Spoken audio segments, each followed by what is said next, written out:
Agora, os detalhes de uma pesquisa que resultou numa importante descoberta sobre a história da humanidade. Durante escavações em Israel, arqueólogos encontraram um pequeno objeto com uma inscrição. Ela confirma a existência de um personagem que o mundo só conhecia através da Bíblia. Uma descoberta pequena no tamanho. Apenas 1 centímetro de diâmetro e 9 milímetros de espessura. Mas gigante no significado. É uma evidência de que a Bíblia tem seus fundamentos históricos reais, verdadeiros. Este é o selo de Ezequias. Análises comprovaram que o objeto tem cerca de 2.700 anos. Ele foi encontrado durante escavações num sítio arqueológico de Jerusalém, em Israel. Os pesquisadores trabalham há mais de 30 anos nas ruínas de Ofel, bairro no sul da cidade. Muito já foi revelado. Ainda é possível ver aqui restos de casas, praças, locais para oração, além de restos de muralhas com milhares de anos.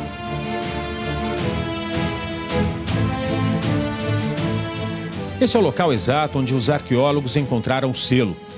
Essa estrutura foi construída pelo rei Salomão 1000 anos antes de Cristo e funcionava como um depósito real até a época de Ezequias. Aqui eram guardados água e vinho, que eram colocados nessas jarras ainda intactas. O selo real funcionava como um carimbo que garantia ao rei a propriedade de bens de consumo tão preciosos naquela época. Também conhecido como bula, esse tipo de selo era usado para autenticar e lacrar documentos escritos em papiro ou pergaminho, que, quando prontos, eram enrolados e amarrados com pequenas cordas. Só então eles recebiam a impressão do anel oficial. Outros exemplares de selos do rei Ezequias já eram conhecidos, mas haviam surgido no mercado negro de antiguidades, sem que ninguém soubesse a procedência. O achado confirma a existência de um dos reis mais antigos e famosos da história. O selo traz a seguinte inscrição em hebraico antigo: pertencente a Ezequias, filho de Acás, rei de Judá. Na época em que Ezequias viveu, parte do território onde hoje está Israel era dividido entre o reino de Judá, ao sul, e o reino de Israel, ao norte. No livro de Reis, a Bíblia conta que no 3º ano de Oséias, filho de Elá, rei de Israel, começou a reinar Ezequias, filho de Acás, rei de Judá. A arqueóloga Eilat Mazar, da Universidade Hebraica de Jerusalém, foi a responsável pelas escavações. Ela explica que o fato do selo ter sido encontrado num sítio arqueológico garante a autenticidade e fortalece a tese de que o objeto é o mais próximo que podemos chegar de algo que esteve nas mãos do próprio rei.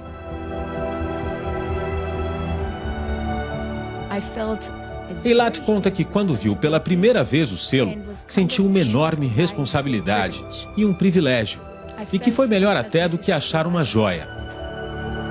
Ela explica: se tivessem encontrado uma coroa ou outro objeto usado por um rei, nunca saberiam a quem de fato pertenciam, pois as joias não trazem nomes. Já um selo é uma assinatura. Na própria Bíblia mesmo, de reis que acabaram. Esta especialista em ciência da religião completa: esta é mais uma comprovação arqueológica dos fatos narrados na Bíblia. Ele existindo e sendo ali a inscrição, né, o nome do rei Ezequias, inclusive com sua paternidade, na sua filiação, tudo isso é um registro histórico de que Ezequias realmente existiu. É um grande significado para a história, é um grande significado para a teologia, é um grande significado para a arqueologia. O reinado de Ezequias durou 29 anos, entre os séculos 8 e 7 a.C. Ele ajudou a purificar o templo de Salomão, que havia sido profanado pelos antecessores. Ezequias reorganizou os cultos e mandou destruir os altares dedicados à adoração de ídolos. Para garantir mais segurança, Ezequias foi além. Expandiu a cidade além dos muros que a cercavam e criou um outro bairro, Ofel, exatamente o local onde o selo foi encontrado pelos arqueólogos. Há décadas que o rei Ezequias é um personagem presente na história da família dessa pesquisadora. Foi o avô dela, o arqueólogo Benjamin Mazar, o responsável pela descoberta do bairro de Ofel, em 1986.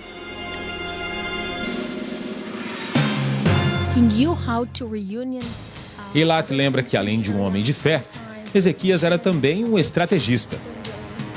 Ela conta que ele foi habilidoso em usar a sua fé no Deus de Israel para reunificar as tribos da região, que naquela época lutavam contra o domínio dos assírios, povo de origem babilônica que controlava o cenário político da região. Foi Ezequias quem expulsou o povo assírio e declarou a independência de Judá. Um dos momentos mais marcantes na vida do rei Ezequias aconteceu aqui nessa caverna e até bem pouco tempo atrás era apenas uma história bíblica sem comprovação. Há quase 3.000 anos, Jerusalém, capital do reino de Judá, estava sob ataque dos assírios. Para garantir o abastecimento e proteger a cidade, o rei Ezequias mandou escavar esse túnel, que também servia como rota de fuga. Nós estamos na parte seca, mas daqui para frente são mais de 500 metros dentro da montanha, com água até o joelho. Esta é considerada uma das obras de engenharia mais impressionantes da antiguidade. O túnel foi escavado por 2 grupos ao mesmo tempo, um de cada lado. As curvas do caminho foram feitas estrategicamente para criar pontos de encontro. O chão recebeu um pavimento que é visto até hoje. Ao final, numa das paredes, uma inscrição de quase 3.000 anos relata informações da escavação do túnel. Encontrar provas arqueológicas da existência dos reis de Judá, como o selo de Ezequias, é uma missão que nunca se esgota. Os arqueólogos estão certos de que ainda há muito mais.